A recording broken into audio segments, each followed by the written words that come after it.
మొత్తానికి మనం వరంగల్లో ఉన్నాం. ఏదైతే కేసీఆర్ గారు బస్సు యాత్ర మొదలు పెట్టారో ఆయన మొదలుపెట్టి నాగర్ కర్నూలు, మహబూబ్ నగర్, మిర్యాలగూడ, సూర్యాపేట ఇవన్నీ ముగించుకొని ఇప్పుడు వరంగల్కి వస్తున్నారు. ఆ పార్టీకి చెందిన సోషల్ మీడియాకి సంబంధించి ఎప్పుడు యాక్టివ్గా ఉంటారు. పవన్ గౌడ్ గారు మనతో ఉన్నారు. అసలు ఎట్లా జరుగుతుంది, గెలిచే అవకాశాలు ఎన్ని ఉన్నాయి, అసలు తెలంగాణ రాజకీయాల్లో ఏం జరుగుతుంది అనేది కూడా పవన్ గౌడ్ని అడిగి మనం తెలుసుకుందాం. నమస్కారం మేడం. నమస్తే. ఎలా ఉన్నారు మేడం? బాగున్నారా? ఎట్లా జరుగుతుంది బస్సు యాత్ర కావచ్చు? బాగా జరుగుతుంది. విశేష స్పందన. ప్రజలు పడుతున్న కష్టాలకు అసలు కేసీఆర్ గారిని యూసుడుతోటే ఆ కష్టాలు పోతున్నాయి. మళ్ళా కేసీఆర్ గారే రావాలి అనుకుంటున్నారు ప్రజలందరూ. మీరు మొత్తం తిరుగుతూ ఉంటారు అంటే తెలంగాణ ఒక కాడ ఉండకుండా వివిధ జిల్లాలు కూడా తిరిగి అక్కడక్కడ రైతుల దగ్గర కూడా వెళ్తా ఉంటారు. ఎలా ఉంది ప్రజెంట్ తెలంగాణ రైతుల పరిస్థితి? ఎలా ఉంది ప్రజెంట్ తెలంగాణ రైతుల పరిస్థితి? ఎంత అధ్వానంగా ఉన్నదంటే నీళ్లు లేక పంటేసిన తర్వాత నీళ్లు లేక కష్టపడ్డారు, నీళ్లు కరెంటు రాక కష్టపడ్డారు. ఇప్పుడు ఏం జరుగుతుందంటే పంట కొనడానికి కూడా అసలు ఇప్పటి వరకు కూడా ఐకేపీ సెంటర్లు పెట్టలేదు. బోనస్ ఇస్తా అని చెప్పిండ్రు, 500 బోనస్ మాట దేవుడు ఎరుగు. వడ్లను కొంటలేరు పాపం. ప్రైవేటు మిల్లులకు ప్రైవేట్ వాళ్లకు అమ్ముకుంటున్నారు రైతులు వడ్లు. ఇప్పుడు మీరేమో అసలు ఐకేపీలో పెట్టలేదు అంటున్నారు. సీఎం స్వయానే చెప్తున్నాడు. ఆల్రెడీ మేము 2 months బ్యాకే పెట్టినామని అప్పుడే 2 months బ్యాకే చెప్పిండు కదా. మీరు ఐకేపీలు పెట్టలేదు అంటున్నారు. మీరు చెప్పేది నిజమా, ఆయన చెప్పేది నిజమా? లోకేష్ గారు ఇప్పుడు మీరైతే రైతుల దగ్గరికి పోతున్నారు కదా, మీరైతే కళ్ళాల దగ్గరికి పోయిండ్రు కదా, ఎక్కడన్నా ఐకేపీ సెంటర్లు పెట్టిండ్రని రైతులు చెప్పిండ్రా మీకు? ఐకేపీ సెంటర్ కానీ కొనుగోలు మొదలు కాలేదు అని అంటున్నారు. అది నిజమేనా? కొనుగోలు మొదలు కాలేదు, ఐకేపీ సెంటర్లు పెట్టలేదు, అసలు రైతులకు ఇస్తా అన్న హామీలు ఏది నెరవేర్చలేదు.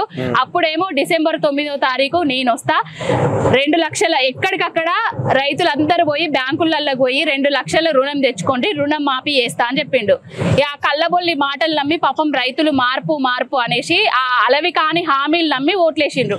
ఓట్లేసిన తర్వాత గద్దెనెక్కిన తర్వాత ఒడ్డు దాటేదాకా ఓడమల్లన్న, ఒడ్డు దాటిన తర్వాత బోడమల్లన్న కార్యక్రమాలు చేస్తున్నాడు ఈ గుంపు మేస్త్రి.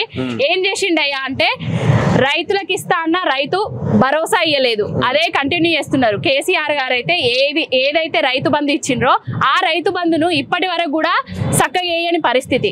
రైతులకు రైతు బంధు వేయలేదు, రైతులకు నీళ్ళు ఇయ్యలేదు, రైతులకు పంట పెట్టుబడి సాయం లేదు, రైతులకు కరెంటు చక్కగా ఇయ్యలేదు, రైతులు పండిన పంటను కూడా కొనుగోలు చేయని పరిస్థితి. ఇప్పుడు చాలా దారుణంగా ఉంది పరిస్థితి.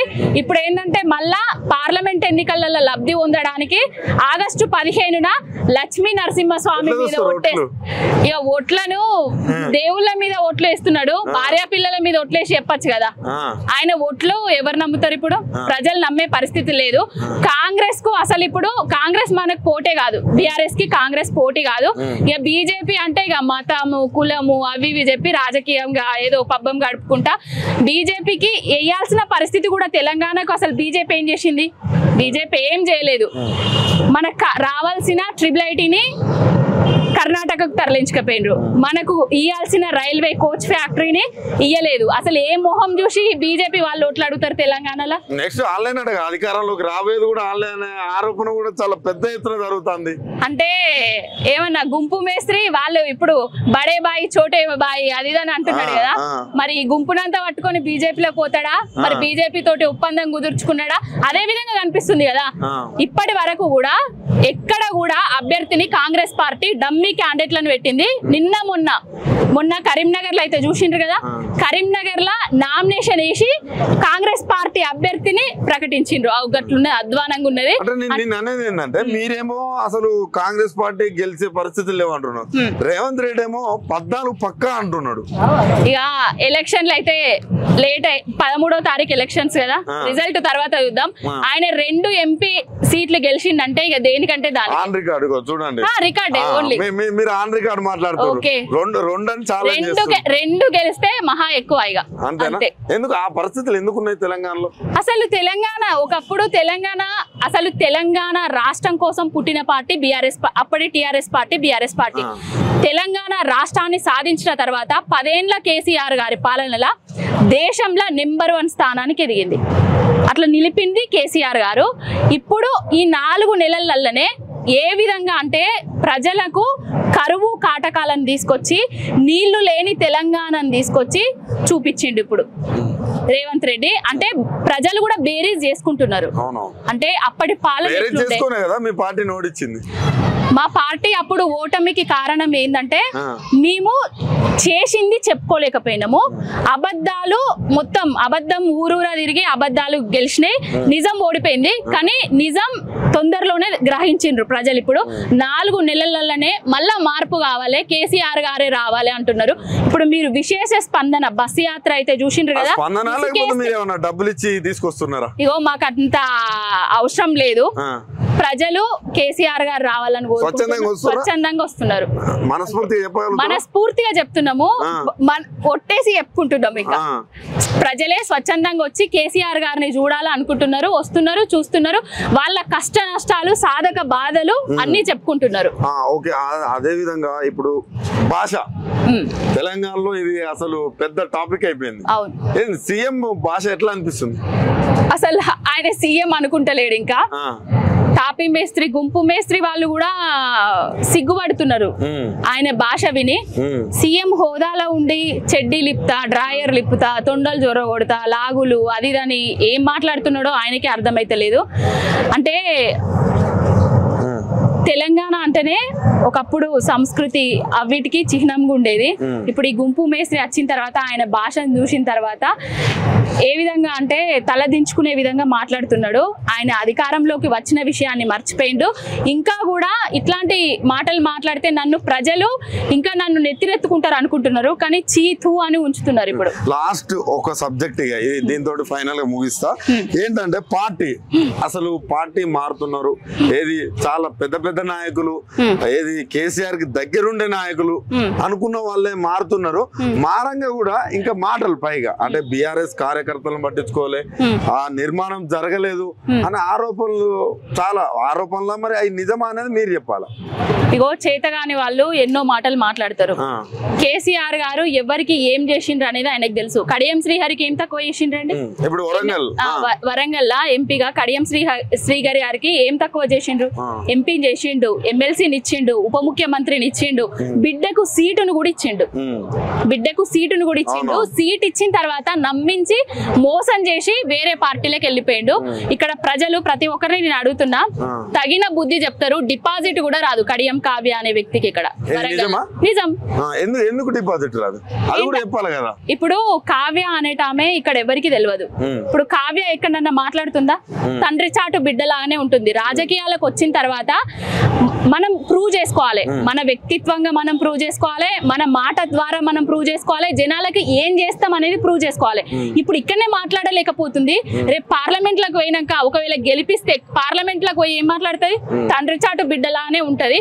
ఇంకొకటి ఆమె ఇక్కడ కోడలు కూడా కాదంట. ఇక్కడ వచ్చిన తర్వాత జనాలు చెప్తున్నారు ఏపీ అంట. అంటే ఎక్కడి వారైనా ఎక్కడైనా నిలబడచ్చు, ఎక్కడైనా నిలబడవచ్చు.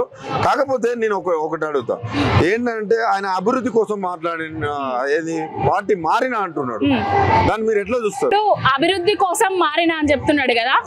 అభివృద్ధి అంటే కేసీఆర్ గారి కంటే రైతు బంధు ఎక్కువ ఇచ్చిండా? కళ్యాణ లక్ష్మిల తులం బంగారం ఇచ్చిండని ఈయన పార్టీ మారిండా?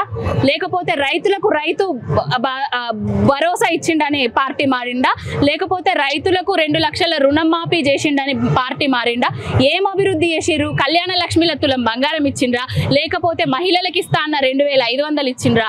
ఏమి ఇచ్చిండని ఈయన అభివృద్ధి కోసము సంక్షేమ పథకాలు మంచిగున్నాయని మారినా అని చెప్తున్నాడు కదా. ఏం సంక్షేమ పథకాలు అమలు చేసిండని రేవంత్ రెడ్డి ఈయన ఇప్పుడు కడియం అంటే ఆ రోజు మీ పార్టీ అధికారంలో ఉన్నప్పుడు, బీఆర్ఎస్ అధికారంలో ఉన్నప్పుడు కేసీఆర్ కి ఒక కోటరీ అనేది ఒకటి ఉన్నది, దాన్ని దాటి మనం లోపలికి పోలేం, మనని కలవనీయలేదు అని అంటున్నారు. నిజంగా ఆ పరిస్థితులు ఉండేనా? నేను సోషల్ మీడియాలో పనిచేస్తా, నన్ను చూసి కేసీఆర్ గారు పిలిపించుకొని ఇంట్లో భోజనం చేసిన నేను. అంటే నాకే ఇంత ఉందంటే ఎమ్మెల్యేలకు ఎంపీలకు ఎవరిని పట్టించుకోలేదు ఆయన. ప్రతి దళిత బంధు ఓపెన్ చేసినప్పుడు దళితులందరినీ తీసుకొని డైనింగ్ టేబుల్ లా ఆయన కూర్చొని తిన్నాడు. కండక్టర్లకు, ఆర్టీసీ డ్రైవర్లను తీసుకుపోయి ఆయన ఇంట్లో కూర్చొని తిన్నాడు. ఇప్పుడు గెలిచిన రేవంత్ రెడ్డి అనేట ఆయన ఎవరికన్నా మంత్రులకు అపాయింట్మెంట్ ఇస్తున్నాడా? ఎవరినన్నా దగ్గర రానిస్తున్నాడా? కలుస్తున్నాడా? సామాన్య ప్రజలను కలుస్తున్నాడా? రైతులు ఆత్మహత్యలు చేసుకున్నారు. తెలంగాణ గవర్నమెంట్ లా బీఆర్ఎస్ పార్టీ ప్రభుత్వంలో ఉన్నప్పుడు ఏ రైతు కూడా ఏ నేతన్న కూడా ఆత్మహత్యలు ఆకలి చావులు లేవు. 10 ఏళ్ల పాలన ఆకలి చావులు చూడలేదు. 60 ఏళ్ల పాలనలో వెనుకట కాంగ్రెస్ ప్రభుత్వంలో చూసినాం. 10 ఏళ్ల పాలనలో చూడలేదు. మళ్ళా ఈ 4 ఏళ్ల పాలనలే రైతుల ఆత్మహత్యలు నేతన్నల ఆకలి చావులు అవుతున్నాయి. ఏ రైతు దగ్గరికి పోయి ఈయన పరామర్శించిండు? ఏ రైతు దగ్గరికి పోయి ముఖ్యమంత్రి హోదాలో ఈయన పరామర్శించిండు? ఏ రైతును ఆదుకున్నాడు? ఏ నేతన్నను ఆదుకున్నాడు? ఎవరికి అహంకారం? ఎవరికి అహంకారం? ఇదంతా సినిమాటిక్. మొత్తం ఎవరు సీతకే అన్నారు అసెంబ్లీలో. ఒక ఎక్కడ కూడా చనిపోలేదు. ఆటో డ్రైవర్లతో ఆడుకుంటున్నారు. ఏ రైతు కూడా చనిపోలేదు. ఒక్కరిద్దరు చిన్నారెడ్డి ఏమో అసలు ఎవరు చనిపోలేదు అనే విధంగా మాట్లాడుకొస్తున్నారు కదా వాళ్ళు. మీరేమన్నా దాన్ని రాజకీయం చేయడం కోసం అంటే అకాల మరణాలు ఏదో విధంగా మరణించినా కూడా వాళ్ళు రైతులు లేకపోతే వీటిని ఏమైనా క్రియేట్ చేసే ప్రయత్నం చేస్తుందా బీఆర్ఎస్? క్రియేట్ చేయాల్సిన అవసరం బీఆర్ఎస్ పార్టీకి లేదు. ఎందుకంటే రైతుల కోసం తెలంగాణ కోసం ఏర్పడి రాష్ట్రాన్ని సాధించిన పార్టీ అది. రాష్ట్రం సాధించిన తర్వాత రైతులు చచ్చిపోవాలని కేసీఆర్ గారు చూడరు. మాకు క్రియేట్ చేయాల్సిన అవసరం లేదు. వాళ్ళు ఎట్లా అంటే వాళ్ళ పాలన చేతగాక ఎవరి మీద వాళ్ళు ఏంటంటే ఒకరి మీద బురద చల్లడం వాళ్ళకి ఎప్పుడు ఆనవాయితీ. ఇప్పుడు ప్రభుత్వానికి రావడానికి ముందు కేసీఆర్ గారు లక్షల కోట్ల అవినీతి చేసిండు, కాళేశ్వరం కట్టిండు, అప్పులు తెచ్చిండు అని చెప్పిండు. మరి ఇప్పుడు ఈయన అప్పులు తెస్తలేడా? ఈయన అవినీతి చేస్తలేడా? ఈయన ఏం చేస్తున్నాడు? ఈయన ఇంట్లో ఏమన్నా పైసల చెట్లు ఉన్నాయా? పైసలు దులుపు కచ్చి ఇట్లా పాలన చేస్తున్నాడా? ఇలాంటి మాటలు మాట్లాడడం కాంగ్రెస్ పార్టీకి వెన్నతో పెట్టిన విద్య. సీతక్క విఘ్నత గల నాయకురాలు అనుకున్నా, కానీ ఇంత జిగజారుడు వ్యాఖ్యలు చేస్తుందని నేను ఎప్పుడు అనుకోలేదు. ఇంకొకటి ఏంటంటే లిస్ట్ ఇయ్యండ్రి మేము ఆదుకుంటామని చెప్పిండ్రు. ఆల్రెడీ మా వర్కింగ్ ప్రెసిడెంట్ గారు హరీష్ రావు గారు 209 మంది ఆత్మహత్యలు చేసుకున్నారు. లిస్టు రిలీజ్ చేసినాము, లిస్ట్ ఇచ్చినామని చెప్తే కూడా కుయ్యి లేదు కయ్యి లేదు. ఇప్పటి వరకు ఆ ఆత్మహత్యల మీద చర్యలు తీసుకున్నది లేదు. వాళ్లకు ఏ విధంగా భరోసా ఇచ్చింది కూడా లేదు. వాళ్ళని కనీసం కలిసింది కూడా లేదండి. మొత్తం ఇప్పుడు ఎన్నికల ప్రచారంలోకి కేసీఆర్ గారు కూడా వచ్చిర్రు, మీ అధినేత వచ్చిండు. ఎట్లా ప్రజల్లో ఏమన్నా మార్పు వచ్చిందా లేకపోతే ఓటమిలోనే ఇంకా సతమతం అవుతుందా బీఆర్ఎస్ పార్టీ? ఓటమి గెలుపు ఓటములు అనేటి సహజం. ఓటమి గెలుపుకు తొలిమెట్టు అనేది. ఇంకొకటి బీఆర్ఎస్ పార్టీ ఎప్పుడు సతమతం కాదు.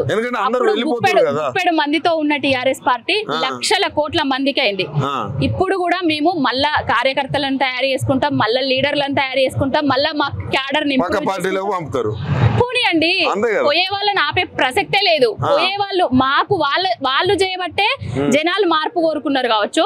వాళ్ళు ఇప్పుడు పోవడం వల్ల మా శని పోతుంది తప్ప మాకు వచ్చే నష్టం ఏం లేదు. కొత్త క్యాడర్ తయారైతుంది, కొత్త నాయకులు వస్తారు, కొత్త కార్యకర్తలు వస్తారు. పార్టీ జోష్ మళ్ళా పూర్వ వైభవం. మేము దాదాపుగా 10 నుంచి 12 స్థానాలు గెలవబోతున్నాము. ఎందుకంటే బస్సు యాత్ర ఎందుకు 10 నుండి 12 స్థానాలు ఎట్లకున్నా గెలుస్తాము బీఆర్ఎస్ పార్టీ. తర్వాత నెక్స్ట్ గవర్నమెంట్ లో కూడా వస్తాము. అంతే 6 నెలల్లో వచ్చేస్తాం. 10 నుండి 12 ఎంపీ స్థానాలు గెలిచిన తర్వాత బీఆర్ఎస్ పార్టీ అనేది గవర్నమెంట్ ఫామ్ చేయబోతుంది తెలంగాణలో. మళ్ళా కేసీఆర్ గారు ముఖ్యమంత్రి కాబోతున్నారు. 6 నెలల్లో అంతే ఇక సాధ్యం. అది మా ప్లాన్స్ మాకున్నాయి, మా లెక్కలు మాకున్నాయి. మేము ఎవరిని ఎత్తుకరాము. వాళ్ళు వస్తానంటే మేము కాదనం. అంతే.